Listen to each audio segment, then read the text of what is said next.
Under cabinet lighting doesn't mean you have to rewire your whole kitchen or call in an electrician. You won't have to worry about these little battery-powered lights heating up, as they are LED, and they are super easy to install, which makes them ideal for giving your home or cottage kitchen a quick and easy facelift. These lights are available at most hardware stores or online, where you'll be able to search through a wide variety of shapes, sizes, and lumens to pick the style that works best for you. Step 1 is installing the batteries in the lights. Step 2 is to plan out the position of your lights. Turn the lights off in your kitchen and hold your new puck lights under the cabinet. This will give you a better idea of how much spread you have coming from each light. Adjust accordingly and decide if you want the light more towards the backsplash or in the center of the cabinet.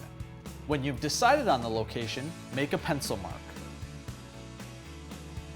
Step 3. Attach the adhesive pads to the back side of your lights. Then, push them onto their previously marked locations.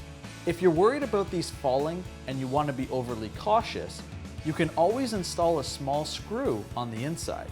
Just make sure it's shallow enough not to interfere with the turn lock mechanism, and also short enough that it's not going to go through your cabinet. To change the batteries, twist and replace. Some click on, others have fancy remotes. But either way, in about 15 minutes, you'll have yourself some simple yet elegant under cabinet lighting at your home or cottage.